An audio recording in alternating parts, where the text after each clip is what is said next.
Hello everyone, कैसे हैं आप सभी लोग। स्वागत है आपका आपकी अपनी क्लासेस जिज्ञासा क्लासेस में। जैसे कि आप सभी लोग जानते हैं, क्लास 9th की एमसीक्यू सीरीज चल रही है हमारी जिज्ञासा क्लासेस में। इस वीडियो के साथ हम लोग स्टार्ट करेंगे is matter around us pure के एमसीक्यूज।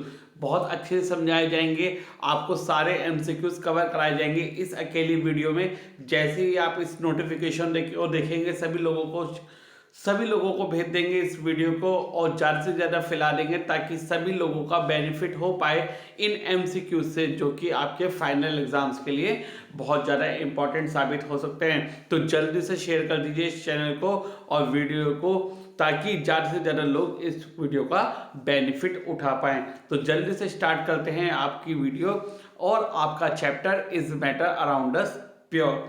सो देखते हैं पहले क्वेश्चन में आपसे क्या पूछा गया है। विच of the following is not an element. तो इन चारों में से कौन सा आपका एलिमेंट नहीं है। जैसे कि आप जानते हो, जो ग्रेफाइट होता है, ग्रेफाइट किसकी फॉर्म होती है आपकी, कार्बन की, वो एक एलिमेंट होता है। तो ये तो आपका ऑप्शन नहीं हो सकता। दूसरा है आपका जर्मेनियम, जर्मेनियम भी आपका एक एलिमेंट होता है, तो ये भी आपका ऑप्शन नहीं हो सकता। तीसरा है आपका सिलिकॉन, सिलिकॉन भी आपका एक एलिमेंट है, तो ये भी आपका नहीं हो सकता। बचा क्या, सिलिका, सिलिका होता है सिलिकॉन डाइऑक्साइड, तो ये एक एलिमेंट नहीं है, ये एक कंपाउंड है। तो आपका ऑप्शन क्या हो जाएगा, सी। ठीक है, देखिए क्वेश्चन नंबर 2 में क्या पूछा है आपसे। Which of the following are compound. इनमें से कौन कौन से कंपाउंड है। आप जानते हैं कि जो दो एलिमेंट से मिलके बनते हैं वो आपके कंपाउंड होते हैं। तो आपका ये भी कंपाउंड है, ठीक है। कार्बन मोनोऑक्साइड भी कंपाउंड है, नाइट्रोजन डाइऑक्साइड भी कंपाउंड है, और आपका सी पार्ट नाइट्रोजन मोनोऑक्साइड भी आपका कंपाउंड है। लेकिन फोर्थ वाला आपका कंपाउंड नहीं है, ये आपका क्या है, कोबाल्ट है। ठीक है, ये एक एलिमेंट है। तो अगर आपसे क्वेश्चन पूछा जाएगा पेपर में, तो इसमें से फोर्थ ऑप्शन हो सकता है आपका ऑल ऑफ द अबव या आपका नन ऑफ दीज। ठीक है, तो ऑल ऑफ द अबव में आपका आ जाएगा तीनों ऑप्शन, और अदरवाइज एमसीक्यू में एक से ज्यादा आंसर भी पॉसिबल है। तो जैसे मैंने आपको स्क्रीन पे दिखा रखा है, तो ए बी सी तीनों आंसर इसके पॉसिबल है बच्चों। ठीक है, चलिए question number 3। One of the following substance is neither a good conductor of electricity nor a insulator. This substance is that is germanium. तो वो substance आपका germanium होता है, जो ना तो इलेक्ट्रिसिटी का गुड कंडक्टर है और ना ही एक इंसुलेटर है। ये क्या है बच्चे लोग, एक मेटलॉइड है। क्या है ये, मेटलॉइड, जिसकी प्रॉपर्टी मेटल और नॉन मेटल के बीच में होती है। Now next question, which of the following is not a mixture. इन चारों में से कौन सा मिक्सचर नहीं है। तो बच्चे लोग, कैरोसिन एक मिक्सचर है, तो ये नहीं हो सकता। एयर एक मिक्सचर है, ये नहीं हो सकता। पेट्रोल एक मिक्सचर है, ये नहीं हो सकता। आपका आंसर हो जाएगा एल्कोहल। तो अल्कोहल एक मिक्सचर नहीं है आपका। ठीक है, now at the element which is not common between the compound containing baking soda and soda ash. इसका बच्चों आपको जो क्वेश्चन में है, इसका फॉर्मूला लिखा हुआ नहीं मिलेगा। मैंने आपको फॉर्मूला लिख के दिया है। बेकिंग सोडा का फॉर्मूला क्या होता है, NaHCO3। सोडा ऐश का फॉर्मूला क्या होता है, Na2CO3। अब देखो दोनों में सोडियम आ रहा है, तो हमारा आंसर सोडियम नहीं हो सकता। दोनों में कार्बन आ रहा है, हमारा आंसर कार्बन नहीं हो सकता। दोनों में ऑक्सीजन आ रहा है, हमारा आंसर ऑक्सीजन नहीं हो सकता। हमारा आंसर क्या होगा, हाइड्रोजन। तो जो एलिमेंट इन दोनों में कॉमन नहीं है वो है आपका हाइड्रोजन। तो आपका आंसर हो जाएगा hydrogen. Is malleable and ductile best describe. अब मेटल जो होता है वो मेलेबल भी होता है, डक्टाइल भी होता है। तो इसका आंसर क्या आ जाएगा आपका, मेटल। ये तो आप लोगों के लिए बहुत ईजी हो जाएगा। नाउ क्वेश्चन नंबर 7 देखिएगा आप लोग। विच of the following is not a metalloid. अब आपको पता है सिलिकॉन भी, बोरोन भी, जर्मेनियम भी, ये तीनों मेटलॉइड होते हैं। कौन सा मेटलॉइड नहीं है आपका, जर्मेनियम। तो आंसर हो जाएगा बच्चे लोग आपका germanium. The element which normally exist in the liquid state. अब एलिमेंट में मेटल भी हो सकता है आपका, नॉन मेटल भी हो सकता है। कौन सा आपका लिक्विड स्टेट में होता है, ब्रोमीन एंड मरकरी। तो bromine and mercury metal are existed in the liquid state. ठीक है, कर पाएंगे। अगला क्वेश्चन देखिए, which of the following are homogeneous in nature. कौन कौन से इन सब में से होमोजीनियस होंगे।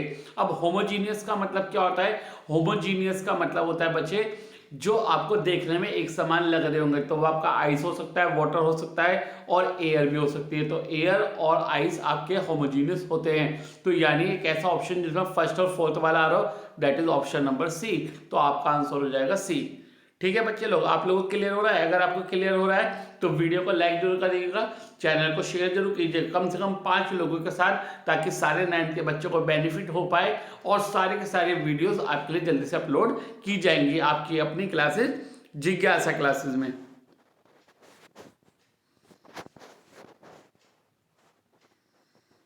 नाउ बच्चे लोग क्वेश्चन नंबर 10 देखिएगा। विच of the following does not have fix melting और बॉइलिंग पॉइंट? इन चारों में से किसका मेल्टिंग और बॉइलिंग पॉइंट फिक्स नहीं होता है? वो है बच्चे आपकी एयर। ऑक्सीजन भी आपका एलिमेंट है, गोल्ड भी आपका एलिमेंट है, इथेनॉल भी आपका कंपाउंड है, पर एयर इज अ मिक्सचर, तो मिक्सचर का मेल्टिंग और बॉइलिंग पॉइंट फिक्स नहीं होता। One of the following is a solid form. इन सब में से सॉलिड फॉर्म क्या है बच्चे लोग? Bread is a solid form, जो स्पॉन्ज के फॉर्म में होती है, that is a bread which is a solid form. Which of the following is not an emulsion? इन चारों में से इमल्शन कौन सा नहीं है बच्चे लोग? ये भी आपका इमल्शन है, ये भी आपका इमल्शन है, ये भी आपका इमल्शन है, जिसमें टाइनी ड्रॉपलेट्स आपकी किसकी? लिक्विड की सॉलिड के अंदर होती है, दैट इज कॉल्ड इमल्शन। तो शेविंग क्रीम आपका इमल्शन नहीं है, तो आपका आंसर हो जाएगा shaving cream. One of the following does not show Tyndall effect. Tyndall effect का मतलब पता है ना बच्चे आप लोगों को, कि जो लाइट को स्कैटर कर देता है, जिसके पार्टिकल का साइज बड़ा होता है, तो इंक भी कर देगा, सोप सॉल्यूशन भी कर देगा, स्टार्च भी कर देगा। कौन नहीं करेगा Tyndall effect show? That is sugar solution. तो शुगर सॉल्यूशन आपका टिंडल इफेक्ट शो नहीं करेगा। मिल्क ऑफ मैग्नीशिया, जानते हैं मैग्नीशियम हाइड्रोक्साइड, इसे क्या बोलते हैं? सस्पेंशन। इसके पार्टिकल का साइज क्या होता है?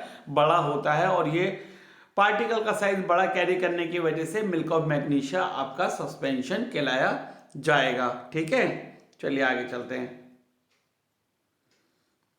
विच of the following is not a chemical change? इन सब में से कौन सा केमिकल चेंज नहीं है? That is sublimation of naphthalene. ये आपको पता है फिजिकल चेंज है, इसे हम कंडेंस करके दोबारा से नेफ्थलीन में कन्वर्ट कर सकते हैं, तो sublimation of naphthalene is not a chemical change. Which of the following liquid will leave behind a residue on heating?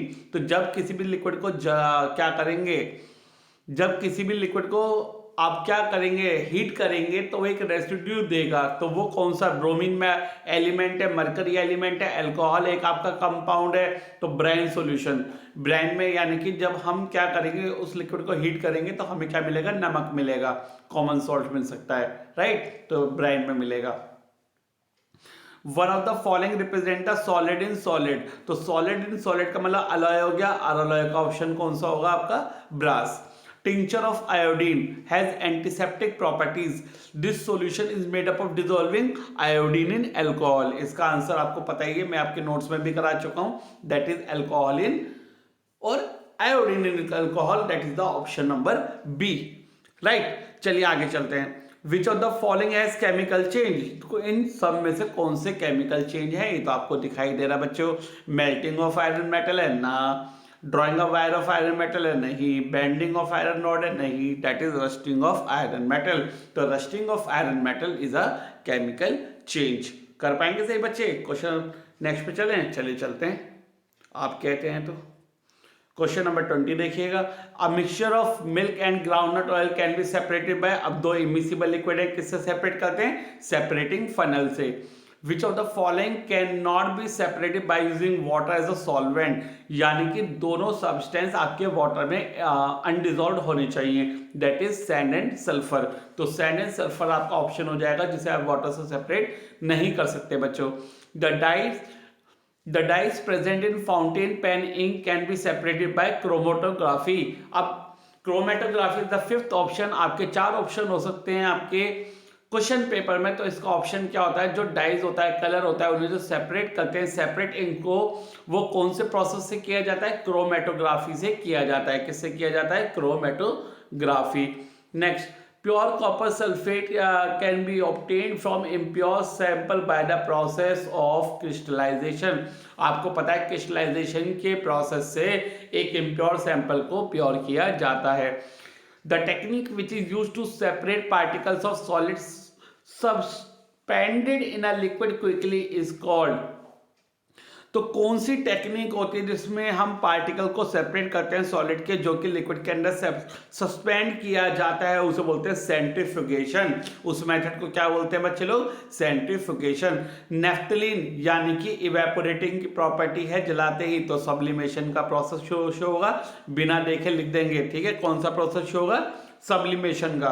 तो नेफ्थलीन जो होगी आप सैंड से सेपरेट कर सकते हो, उसे जलाएंगे तो solid can be convert into vapours और gas, that process called sublimation.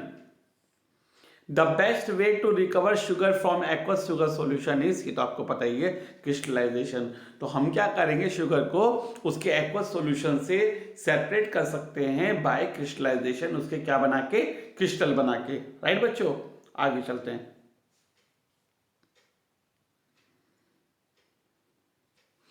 Now question number 27 देखिए, one of the following does not undergo sublimation. इन चारों में से कौन सा सब्लिमेशन शो नहीं करेगा बच्चे लोग? कैम्फर करेगा, ड्राई आइस करेगा, आयोडीन करेगा, कौन नहीं करेगा? सिलिका नहीं करेगा सब्लिमेशन। तो आपका आंसर आ जाएगा silica. Which one of the following scrap metal can not be separated by magnetic separation. अब स्टील भी एक आयरन का अलॉय होता है, कोबाल्ट भी, निकल भी, सब मैग्नेट से सेपरेट हो सकती हैं। कौन सा आपका मैग्नेट से सेपरेट नहीं हो सकता? क्रोमियम। तो आपका आंसर हो जाएगा क्रोमियम।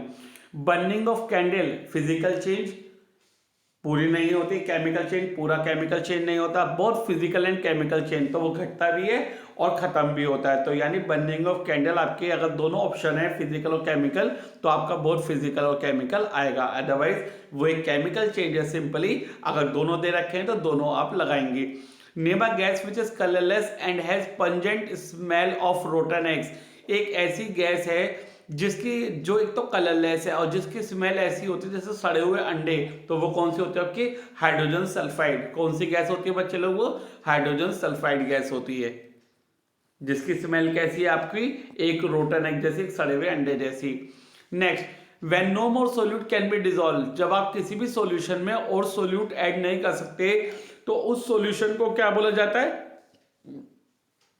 Saturated solution. उस सॉल्यूशन को क्या बोला जाता है? Saturated solution. कर पाएंगे सही बच्चे? चलिए अच्छी बात है। The technique used to separate colloidal particles. एक ऐसी टेक्निक जिससे कोलाइडल पार्टिकल को सेपरेट किया जा सकता है, that property is called centrifugation. उस प्रोसेस को क्या बोलते हैं? सेंट्रीफ्यूगेशन बोलते हैं। एक ऐसा प्रोसेस